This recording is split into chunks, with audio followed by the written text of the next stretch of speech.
My name is Valerie Green. I'm 36 years old. 5 years ago, my parents told me they couldn't afford to save my 7-year-old daughter's life. They said they were broke, stretched thin, on a fixed income.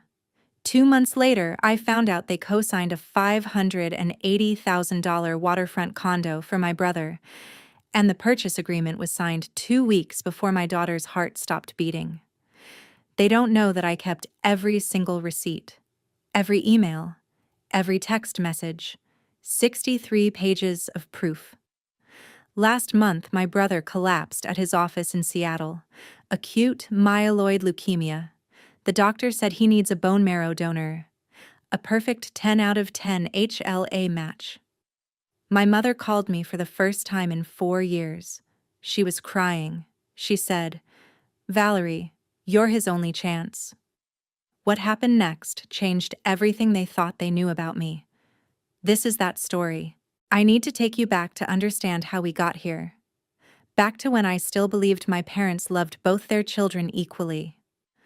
I was born in 1990. My brother Ethan came first, 4 years earlier in 1986.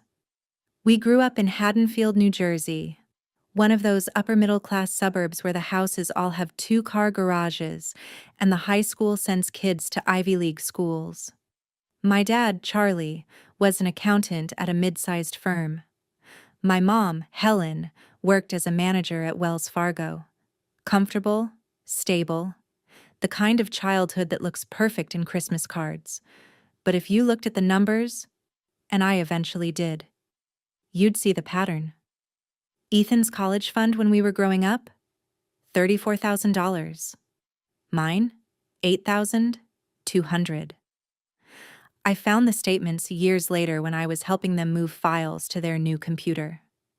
I remember staring at those numbers, my stomach twisting. I'd asked my mom about it once, casually, trying not to sound hurt. She'd said, "Honey, Ethan's older. We had more time to save for him. Don't worry, we'll help you too." They did help, with loans. I graduated from Temple University in 2012 with $61,000 in student debt. Ethan graduated from Princeton in 2008, debt-free, with a corner office job at Morgan Stanley waiting for him. Christmas 1998 is burned into my memory.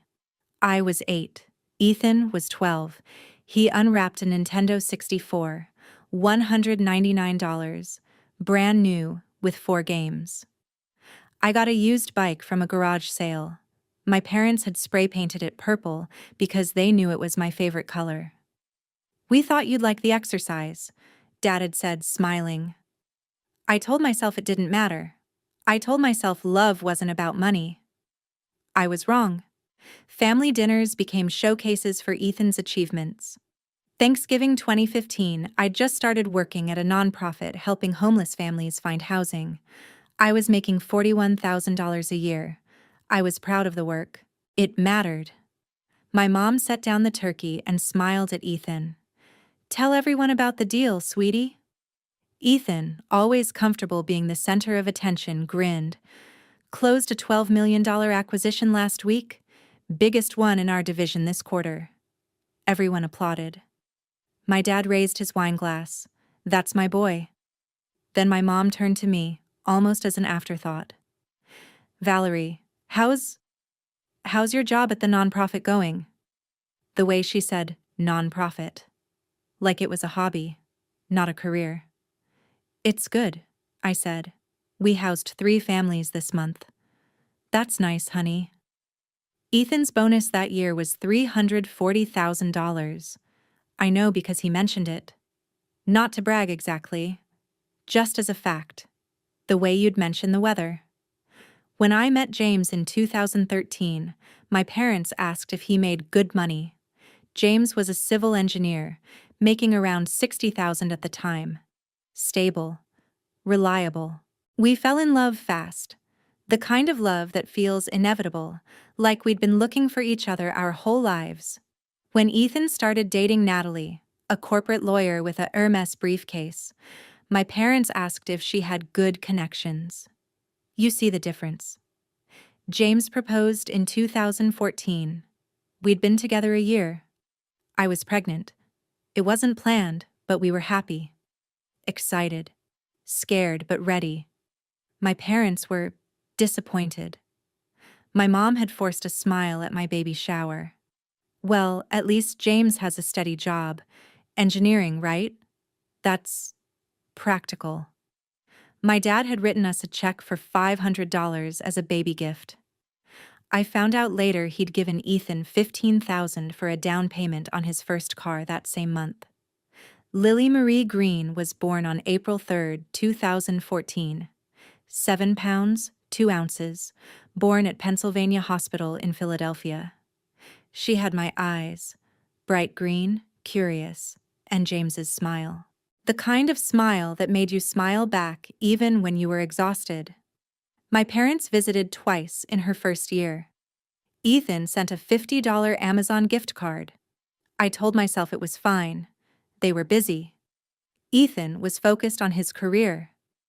I was building my own family now. James and I had each other. We had Lily. That was enough.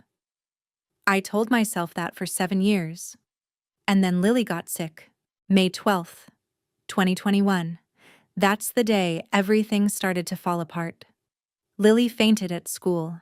Her second-grade teacher, Mrs. Patterson, called me at work. I was in the middle of a case review meeting trying to help a single mom navigate emergency housing options. My phone buzzed. I almost didn't pick up. We weren't supposed to take personal calls during reviews, but something made me look. Mrs. Carter, this is Ann Patterson, Lily's teacher. Lily fainted during recess. The nurse is with her now, but I think you should come get her. I was in my car in under 3 minutes. Lily was sitting in the nurse's office when I got there, pale but smiling when she saw me. "Hi, Mommy, I'm okay, I just got dizzy." The nurse pulled me aside.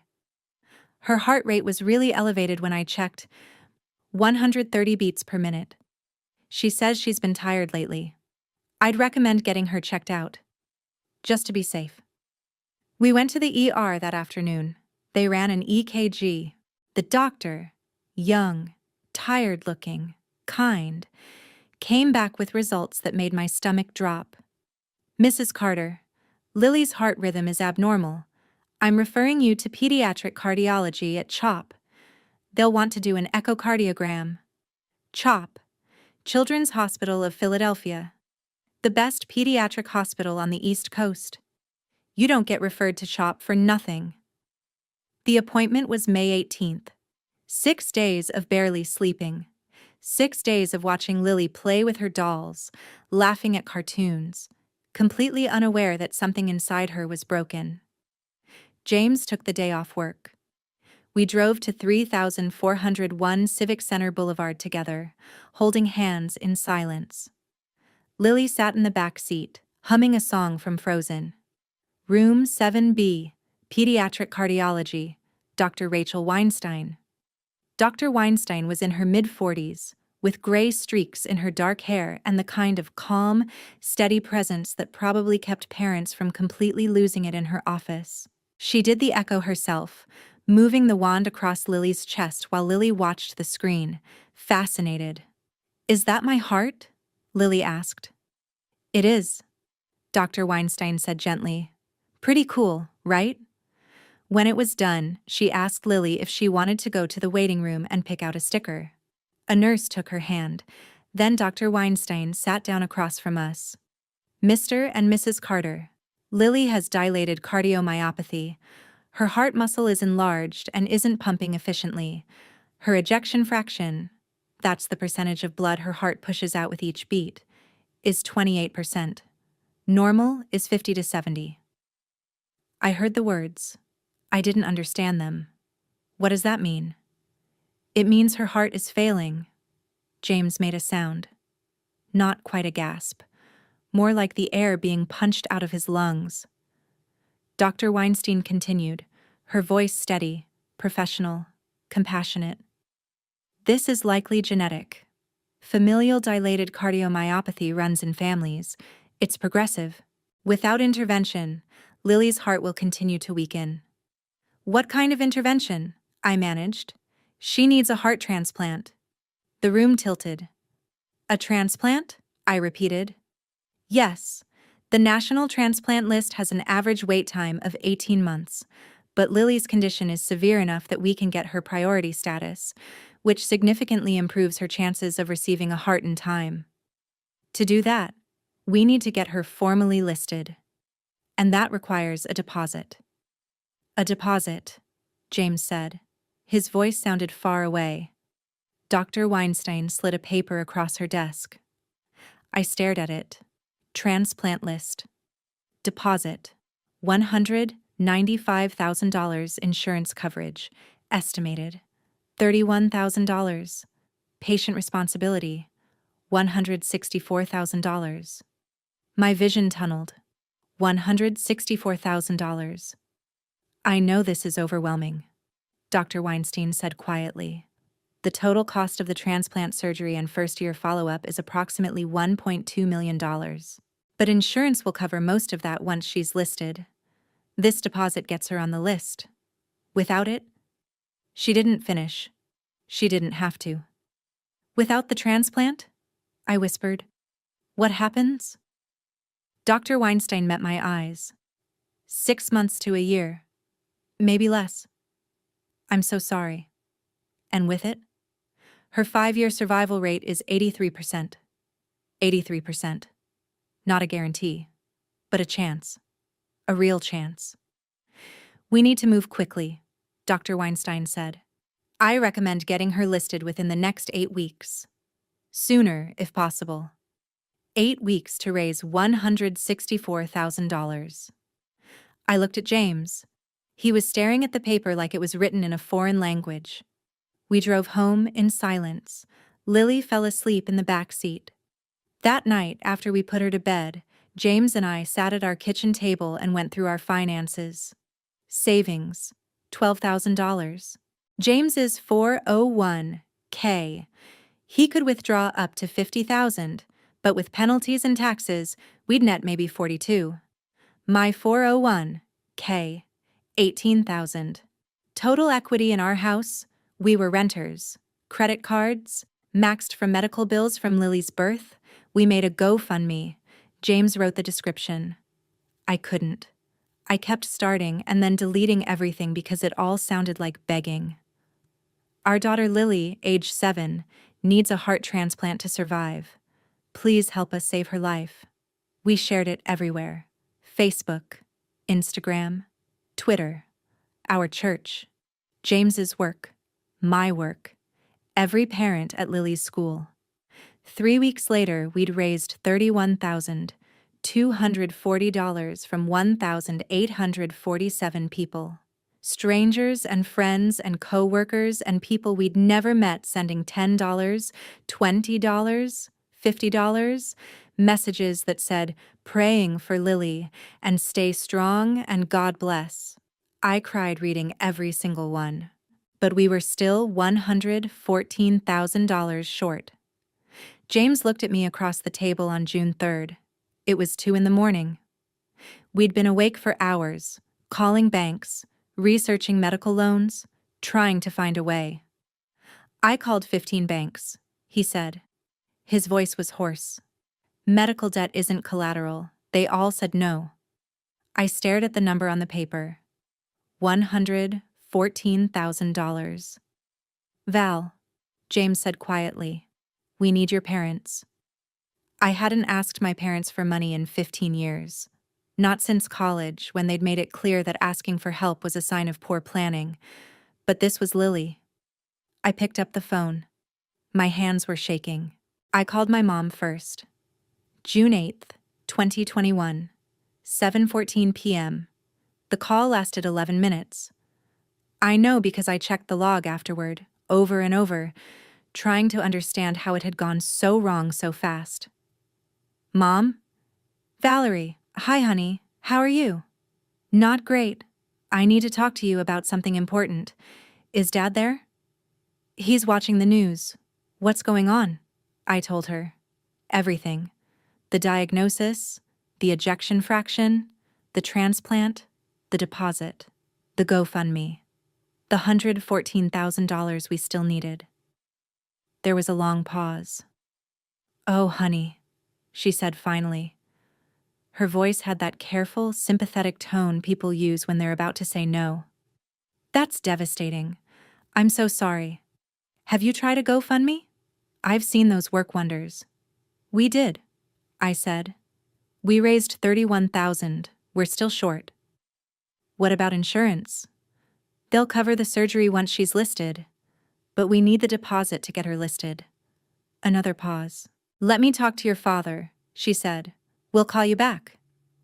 They called back 4 days later, June 12th, 7:03 p.m. Dad did all the talking. Mom was silent in the background. "Valerie, your mother explained the situation. We're heartbroken for you. Truly. But we need to be honest about our financial position." I gripped the phone. "Okay.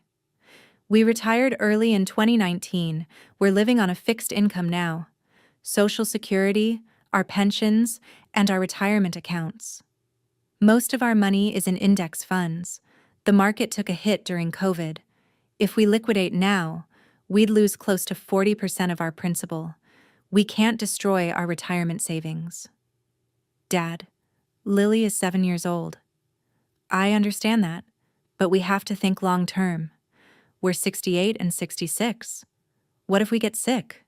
What if we need long-term care? We can't just drain our accounts." My throat tightened. "How much do you have in savings?" A pause. "That's not really relevant." "How much?" "Valerie, we're not having this conversation. I need $114,000 to save my daughter's life." "We don't have liquidity," he said firmly. "Everything we have is tied up." "I'm sorry." "What about the house? You could take out a home equity line." "We can't risk foreclosure." "You could sell." "The market's down. We'd lose money." Every door I tried, he closed. "Dad, please, I'm begging you." "I'm sorry, Valerie. We wish we could help. But we can't." He hung up. I sat there staring at my phone, waiting for it to feel real. It didn't. James tried next. I didn't know about it at the time. He kept it secret for 3 months because he didn't want to hurt me more than I was already hurting. He called my dad directly. June 22nd, 4:32 p.m. The call lasted 6 minutes. My dad's response, according to James, was colder. "Son, we understand you're scared, but we can't enable financial irresponsibility. You two need to explore other options. What about Lily's biological father?" James had gone quiet. "Oh, wait," my dad had said. "You're not him, are you?" James told me about that call 3 months after Lily died. We were lying in bed, unable to sleep, and he just said it. Like he'd been carrying it and couldn't anymore. I didn't cry. I think I was past crying by then. But I remember thinking, my father said that to my husband while our daughter was dying. On June 28th, James and I flew to Naples, Florida. We'd booked the tickets on a credit card we couldn't afford. We had to try one more time, face to face. My parents' condo was at 1847 Cypress Terrace, Naples, Florida, 34119. I remember the address because I looked it up on Zillow later. Estimated value, $385,000. They'd downsized when they retired, sold the Haddonfield house and moved to Florida for the weather and the lower taxes. My mom opened the door, surprised. "Valerie? James? You didn't tell us you were coming." "It was last minute," I said. She hugged me. She smelled like the lavender lotion she'd worn my whole childhood. For a second, I was 8 years old again, believing my mom could fix anything. We sat in their living room. New furniture, a Peloton bike in the corner of the guest room, visible through the open door. A wine fridge built into the kitchen island. I explained again. The deadline, the deposit, the time running out. My mom cried. Real tears. She held my hand. "If we had it, we'd give it," she said. You know that. But we're old, Valerie. What if we get sick? What if we need long-term care? What if Lily dies? I whispered. My dad's face hardened. That's not fair. You're manipulating us. I'm asking you to help save your granddaughter. We can't, he said. I'm sorry. I looked around the room. The new sectional, the 70-inch TV, the wine fridge, but no money for Lily. We flew home the next day. 2 weeks later, on July 8th, I convinced my parents to visit Lily at the hospital. I thought, God, I actually thought, that if they saw her, if they held her hand, if they watched her smile and talk about her new heart like it was a superhero upgrade, they'd change their minds. We met them at CHOP, 4th floor, West Wing, room 412. Lily was so happy to see them. Grandma! Grandpa! She held out her arms. My mom hugged her, careful of the IV lines. Hi, sweetheart. How are you feeling? I'm okay. The doctors say I'm gonna get a new heart, like a superhero upgrade. My mom smiled through tears. That's right, baby. You're so strong. My dad sat on the edge of her bed. You're a fighter, Lily Bear. They stayed for 2.5 hours. They read her a book. They watched her favorite show with her. They laughed at her jokes. And then, in the parking lot, I asked again. Dad, please. He shook his head. Valerie, we've been over this.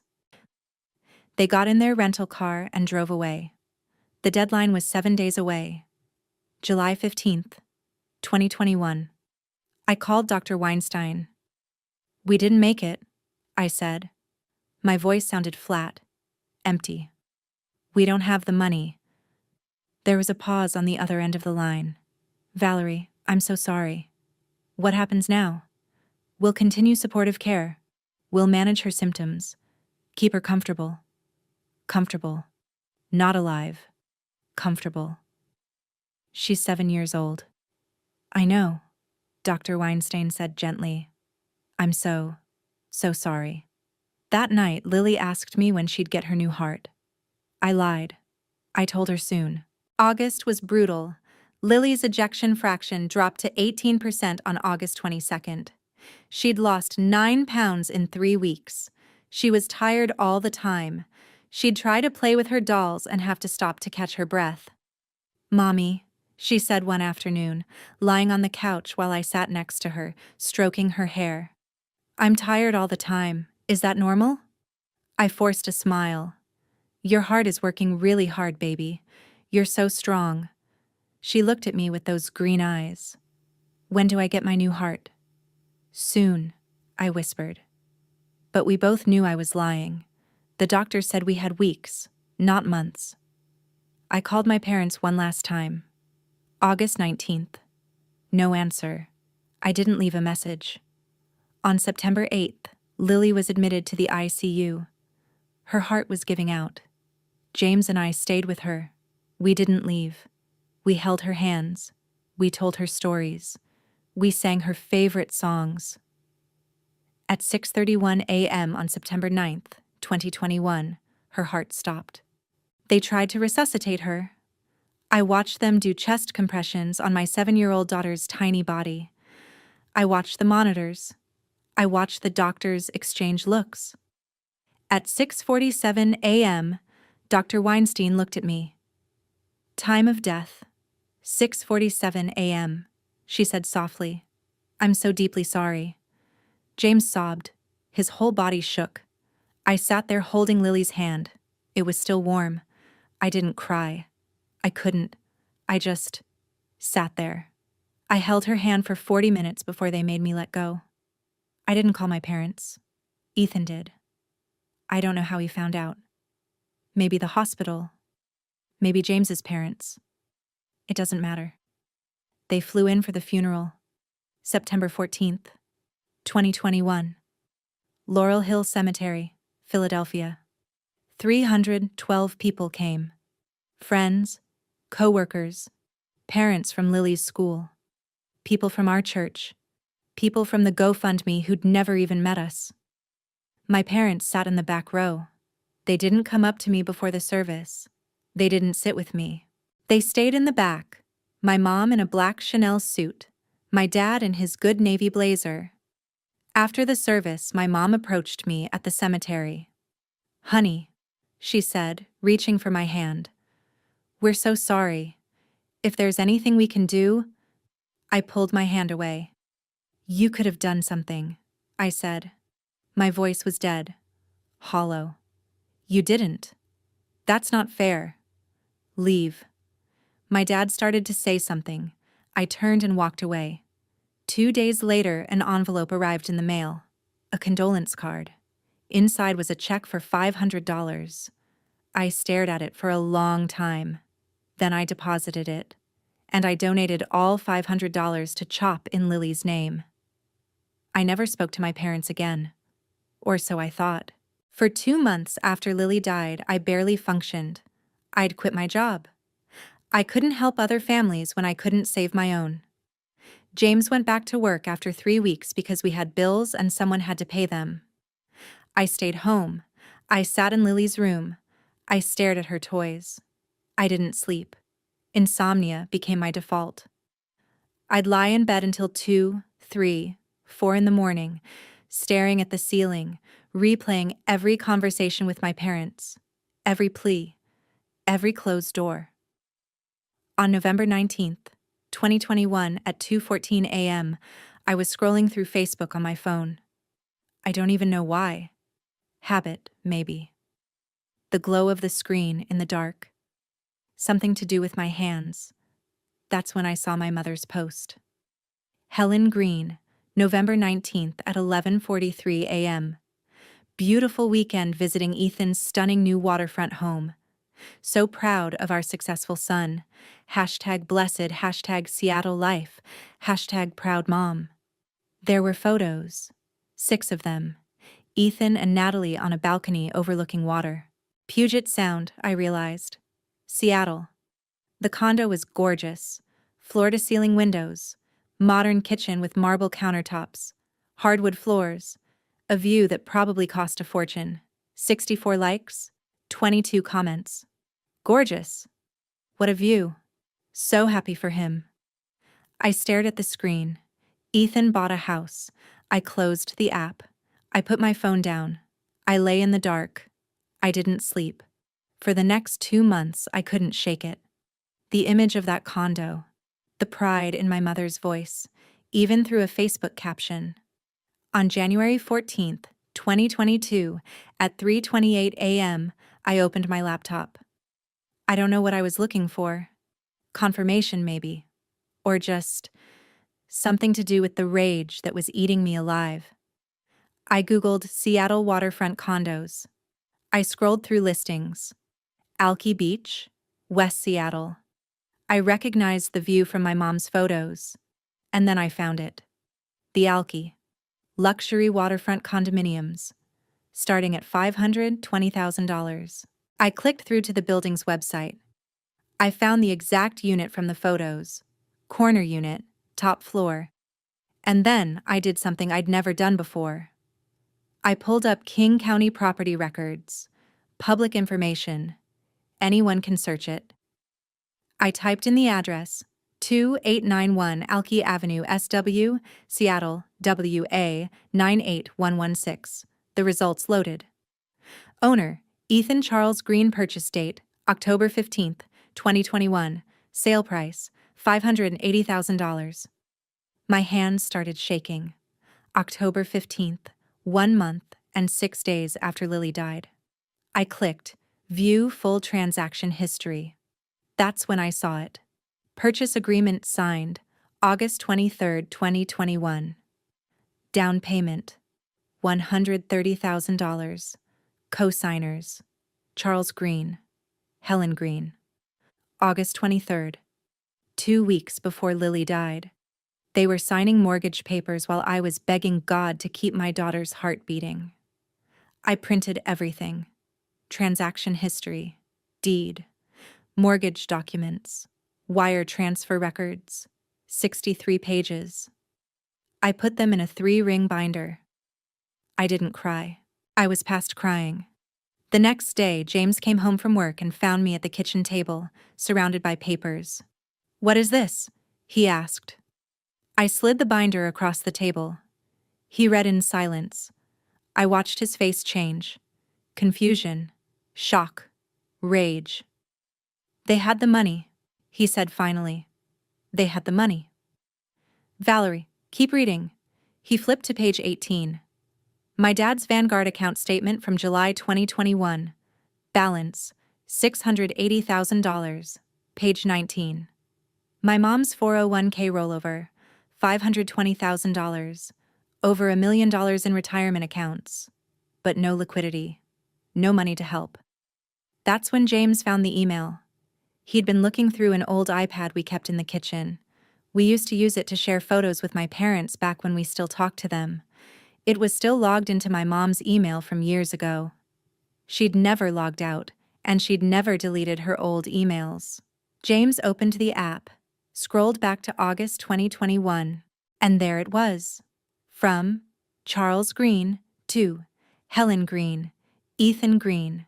Date August 10th, 2021, 9:14 p.m.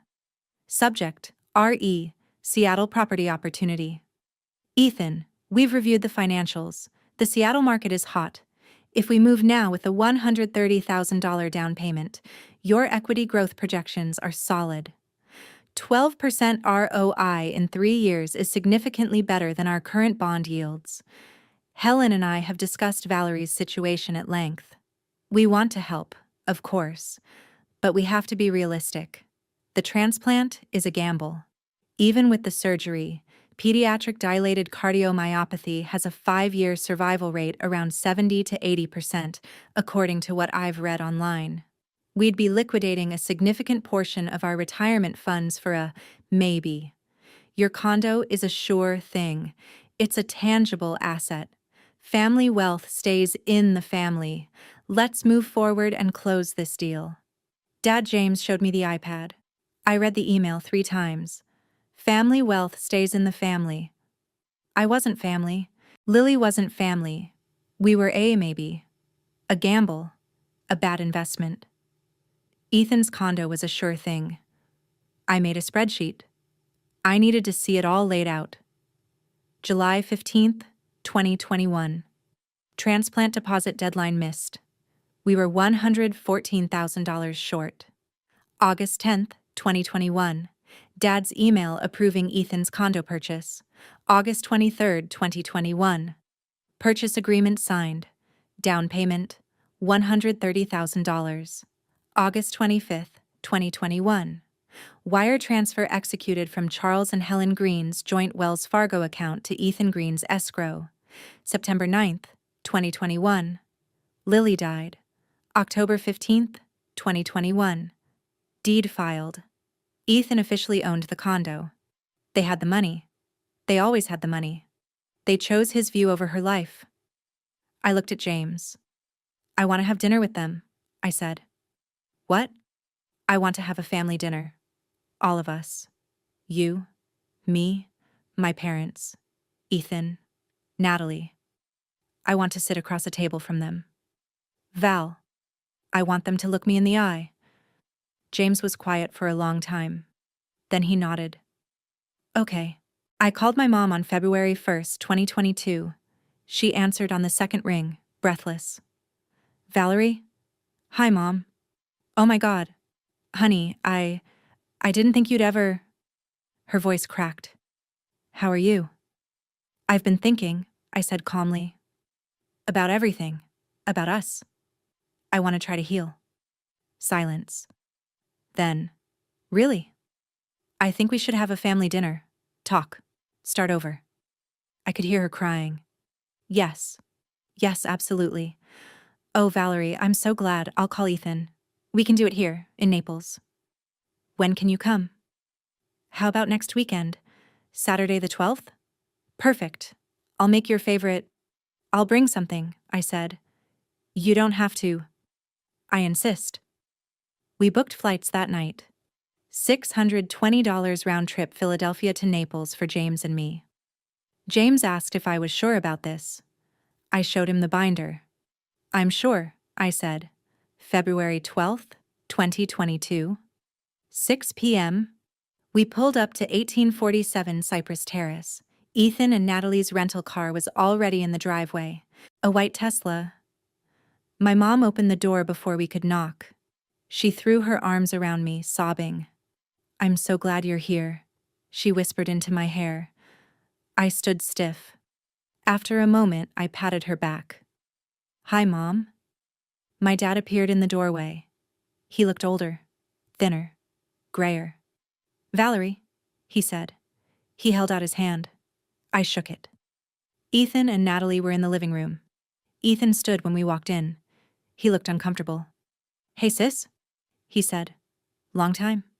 Yeah, I said. Long time. Natalie smiled politely. It's good to see you, Valerie. We sat down for dinner. The table was set for 6. My mom had made glazed salmon, roasted vegetables, mashed potatoes.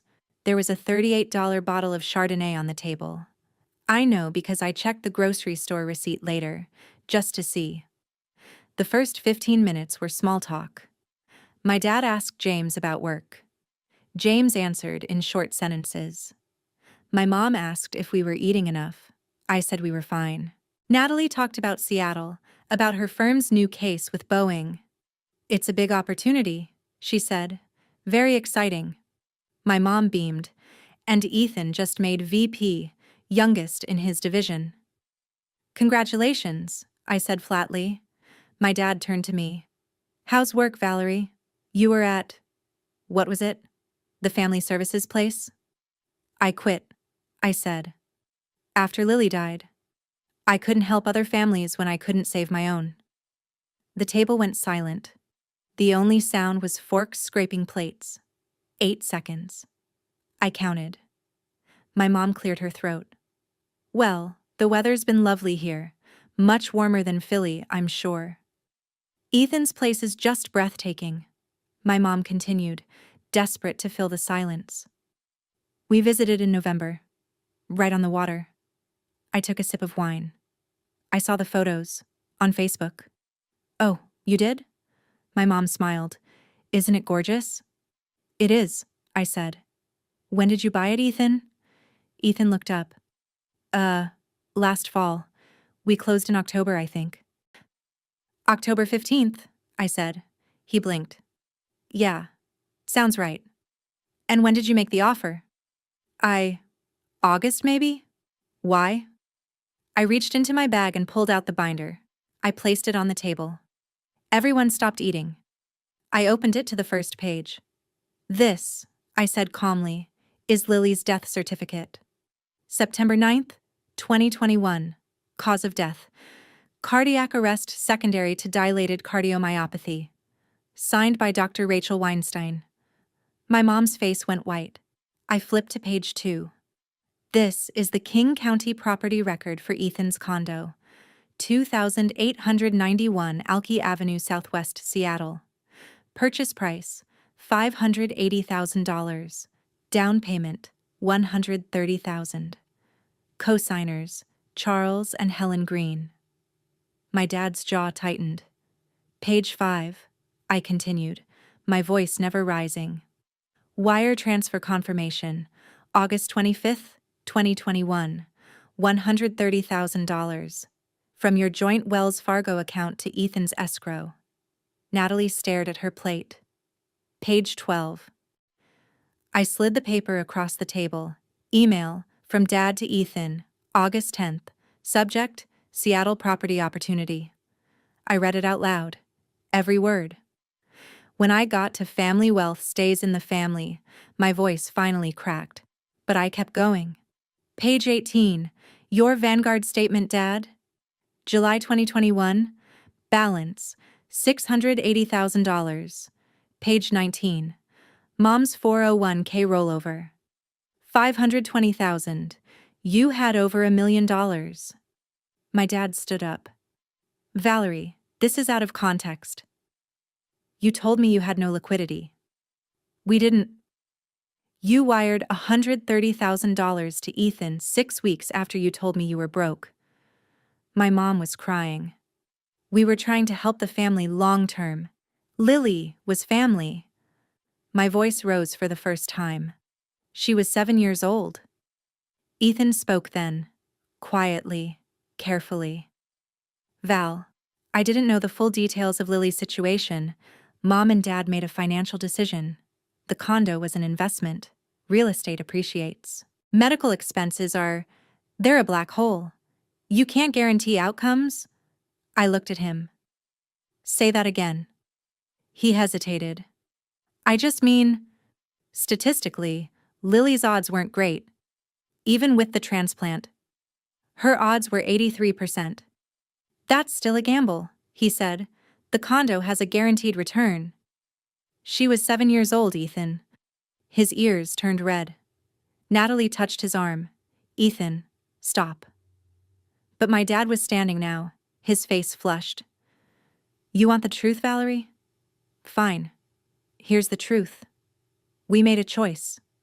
Lily had a 68% chance at best. That's a coin flip. We're old. We have to protect our future. Ethan's investment had guaranteed returns. We chose the smart financial decision. I stared at him. Smart financial decision, I repeated. Yes. And you know what? His voice was loud now. Angry. Defensive. Even if we had given you the money, Lily probably would have died anyway. Kids with DCM don't make it. We would have thrown away $100,000 on a... He stopped. But it was too late. On a what? I whispered. He didn't answer. Say it. Valerie. Say it. We would have wasted $100,000 on a corpse. My mom gasped. Natalie dropped her fork. James stood up so fast his chair fell over. Ethan went white. I stood up slowly. I looked at my father. You're right, Dad, I said. My voice was calm now, cold. Lily's dead, and you killed her. Not the disease. You. You had the money. You chose a view over her heartbeat. You chose granite countertops over her breath. You chose your son over your granddaughter. I picked up my bag. So here's what happens now. You will never contact me again. You will not call. You will not text. You will not email. You will not show up at my house. If I see you in a grocery store, I will turn around. If you come to my funeral, I will haunt you. My mom sobbed. You are not my parents. You are investors who cut a bad asset. And Ethan? He looked up, his face stricken. Enjoy the view. Every sunrise on Puget Sound? That's Lily. Every time you walk on that balcony, you're stepping on her grave. You bought it with her life. I looked at James. We're leaving. I left the binder on the table. You keep it, I said. Frame it. We walked out. Behind us, my mom was sobbing. My dad was yelling something. I didn't hear what. The door closed. 4 years of silence began. The first week was a flood. My mom called 47 times in 3 days. I didn't answer. I blocked her number. My dad sent emails. Subject lines I saw in my preview pane before I deleted them, unread. Please read this. I'm sorry. Let me explain. Valerie, please. I marked them as spam. Ethan texted, we need to talk. I blocked him. On February 21st, I changed my phone number. I didn't tell them. The letters started in March, handwritten. My mom's looping cursive on cream-colored stationery. I recognized the handwriting on the first envelope. I wrote, return to sender, and put it back in the mail. The second one came a week later. Same thing. By May, I'd returned 11 letters. The 11th arrived on April 3rd.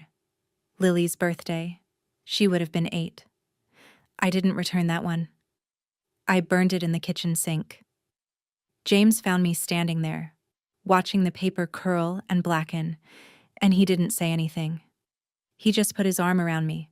I started therapy in late February. Dr. Monica Shaw. Tuesdays at 4 p.m. $120 a session. Insurance covered 85. Dr. Shaw had kind eyes and gray hair she wore in a bun. She didn't push. She just listened. In our third session, she asked, "Are you grieving your daughter or your family?" "Both," I said. "You're allowed to grieve both losses." "I only lost one," I said. "The other was never mine." She was quiet for a moment. "Do you think you'll ever forgive them?" "No." "You don't have to," she said. I felt lighter after that session. I went back to work in June, not the same nonprofit. I couldn't go back there. Too many memories of the person I'd been before. I got a job at the Philadelphia Coalition for Child Advocacy. $61,000 a year, helping kids in the foster system. Kids who'd been failed by the people who were supposed to protect them. I understood them. In April 2023, Ethan tried to reach me through LinkedIn. I saw the message in my requests folder. I didn't open it. I just hovered over the preview. "Val, I know you won't read this, but I have to try. I didn't know how bad things were with Lily. I was focused on my career. I'm sorry. I want to make it right." Ethan. I deleted it. Make it right. There was no right. There was only gone. I built a new life. One where blood didn't mean anything, where family was the people who showed up, not the people who shared your DNA. James and I had date nights again. We laughed again. It took time, but we found our way back to each other. We planted a tree in our backyard for Lily, a cherry blossom. It bloomed every April. I thought I was done with them. I thought I'd never have to make another choice about my family. And then the phone rang. December 3rd, 2026. 4 years, 9 months, and 24 days after I walked out of that dinner in Naples. Ethan collapsed in a conference room at Morgan Stanley's Seattle office at 2:14 p.m. I didn't know that yet. I was at work, writing a report for a case review. A 14-year-old girl who'd been in 6 foster homes in 2 years. I was trying to find her a placement that would stick. My phone rang. Unknown number. I almost didn't answer, but something made me pick up. "Hello?" Heavy breathing. Then, "Valerie? Valerie, please don't hang up." My mom's voice. I froze. "It's Mom. I know you don't want to talk to me. I know. But it's Ethan. He's dying. He has cancer. Leukemia. He collapsed at work. They rushed him to the hospital. The doctors said he needs bone marrow. They said you're the only chance. Please, Valerie, I'm begging you. He's your brother." My hand tightened on the phone. "How did you get this number?" "That doesn't matter. Please." "I don't have a brother." I hung up. I sat at my desk, staring at the wall. James came home that night and found me in the same position I'd been in that morning, sitting, staring. "What's wrong?" he asked. I told him about the call. "What are you going to do?" "Nothing." He didn't say anything, but I could tell he didn't believe me. 2 days later, my phone rang again. Different number. "Ms. Green? This is Sarah Brennan. I'm a patient advocate at Swedish Medical Center in Seattle. I'm calling about your brother, Ethan Green." Professional? Calm. No judgment in her voice. I didn't hang up. "Ethan was admitted 5 days ago with acute myeloid leukemia. It's an aggressive subtype. He's begun chemotherapy, but his prognosis without a bone marrow transplant is very poor. We've tested all available family members. His wife, your parents. None are compatible matches. And you want me to get tested?" "Yes. Siblings have about a 25% chance of being a compatible match. You're his only sibling. Would you be willing to undergo HLA typing? It's a simple blood test. There's no obligation beyond that." I closed my eyes. "If I say no?" A pause. "We'll continue searching the National Registry, but the odds of finding a 10 out of 10 match from an unrelated donor are less than 1%. Without a transplant, Ethan's prognosis is 4 to 8 weeks. 4 to 8 weeks. Lily had 6 months to a year. My parents had said that wasn't worth the investment. I'll think about it, I said. Of course, but Ms. Green, time is something he doesn't have much of. I agreed to the test. I told myself it was just a test. Just information. December 12th, 2026. 8 a.m. LabCorp in Philadelphia. They drew blood. 3 vials. The results came back 3 days later. Sarah Brennan called me on December 15th. Ms. Green, you're a perfect 10 out of 10 HLA match. I didn't say anything. This is exceptionally rare, she continued. The probability of a sibling being a perfect match is only about 3%.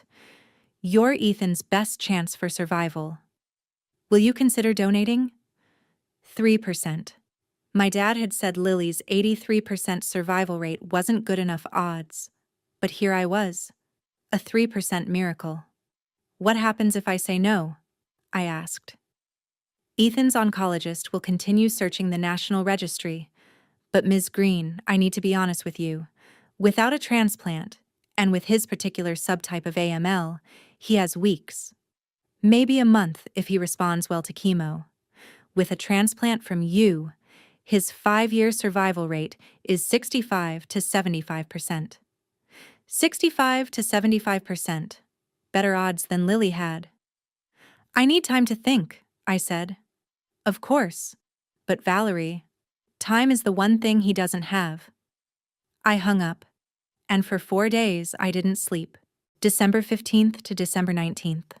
4 days. 4 sleepless nights. James didn't push me.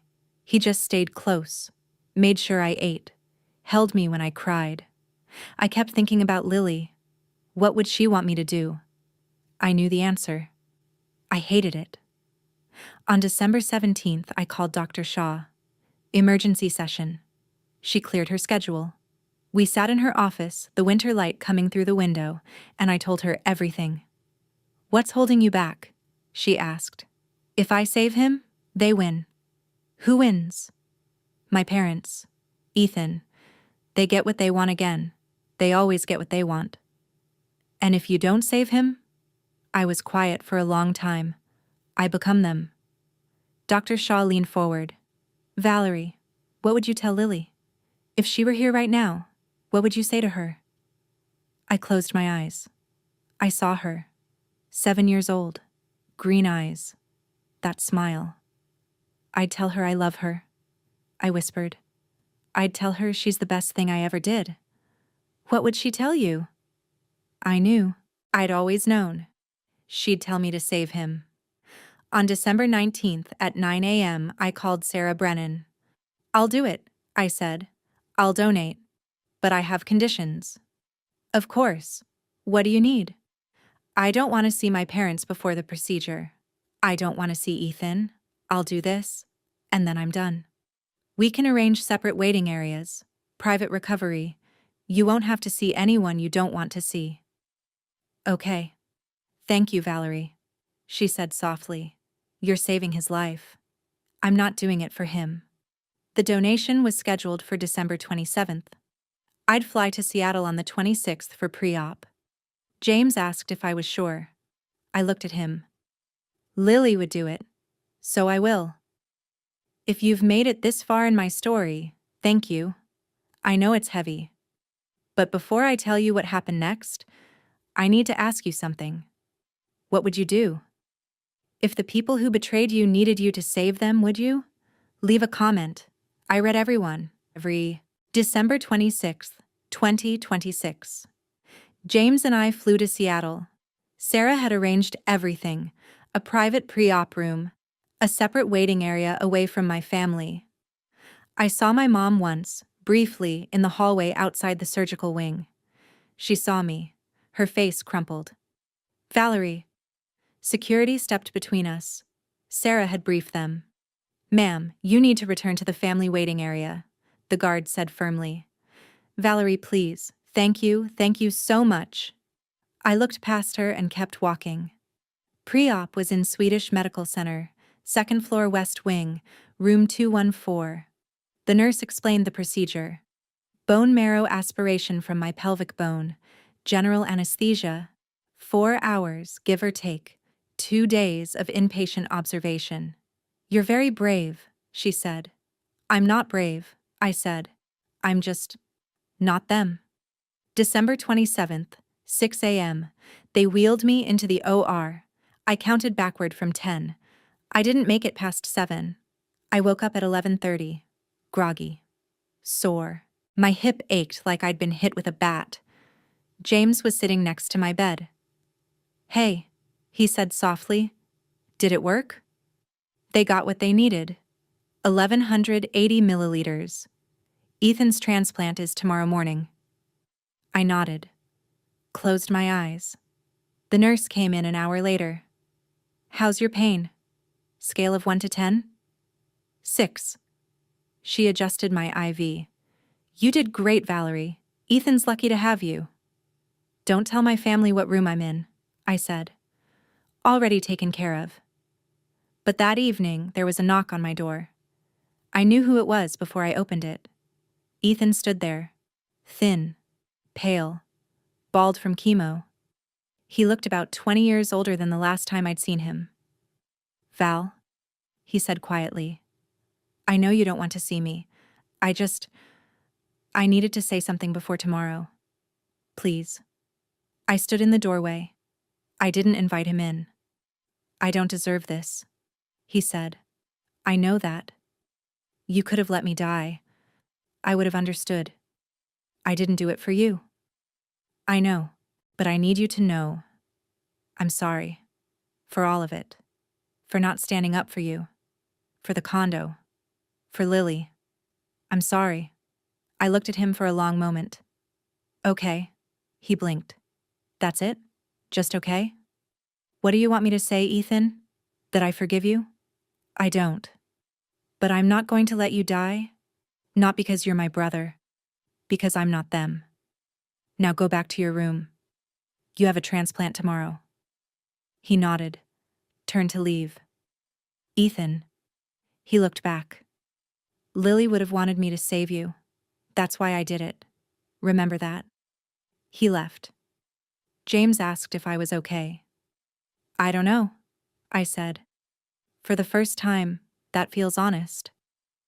3 weeks later, I was back home in Philadelphia when Sarah called. Valerie, I wanted to update you. Ethan's engraftment is strong. His blast cell count is down to 2%. The transplant worked. He's going to make it. Good. He asked if he could have your contact information. To thank you. No. Understood. But Valerie, what you did was extraordinary. I hope you know that. I did what Lily would have done, that's all. I hung up. I sat on the couch, stared at the wall. I felt lighter. Not happy, not healed, but lighter.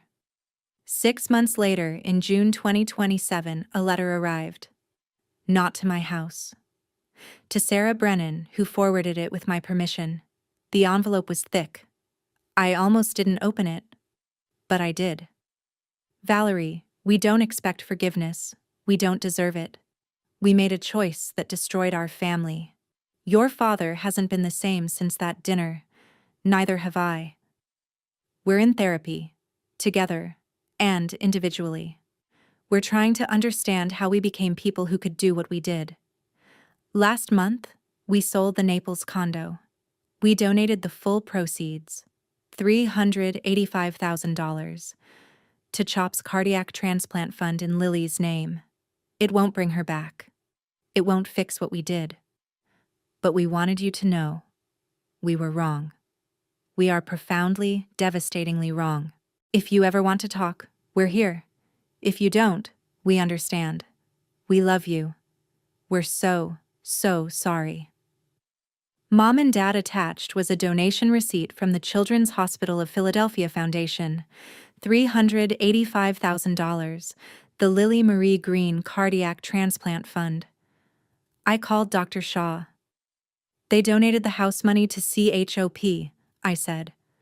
How does that make you feel? I don't know, That's okay. Should I respond? What do you want? I don't know that either. Then wait until you do. I waited a year.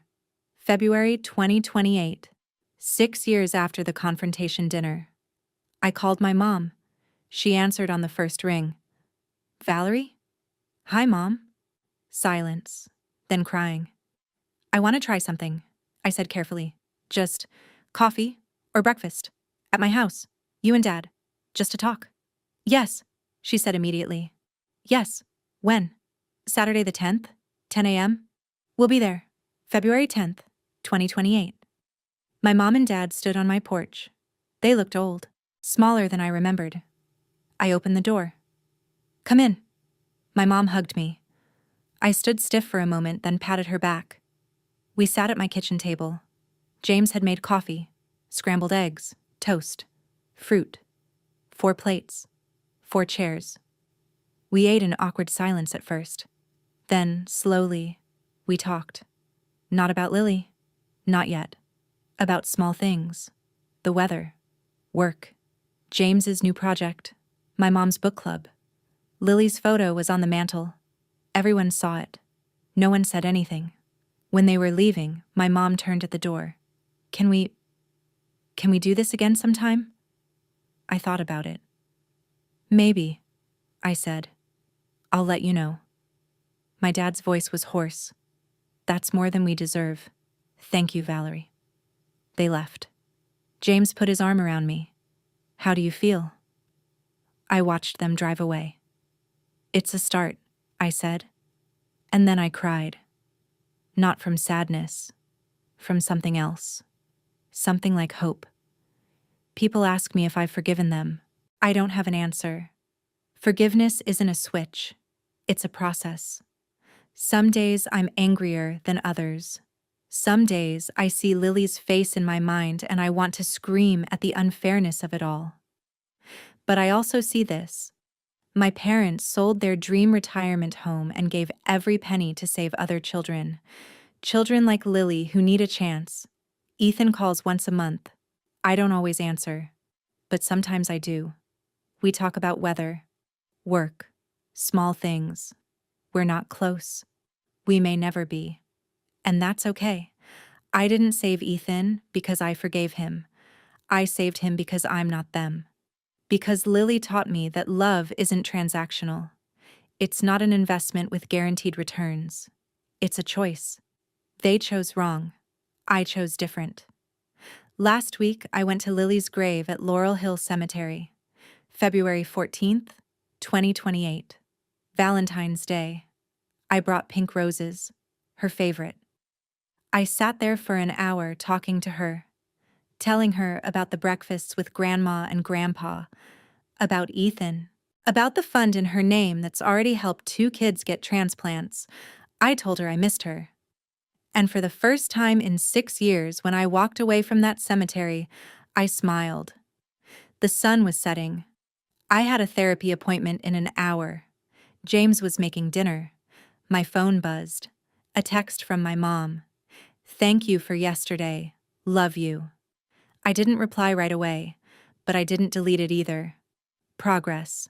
4 plates, 4 chairs, a new beginning. Not perfect, but real. And maybe that's enough. If this story moved you, please hit that like button and subscribe.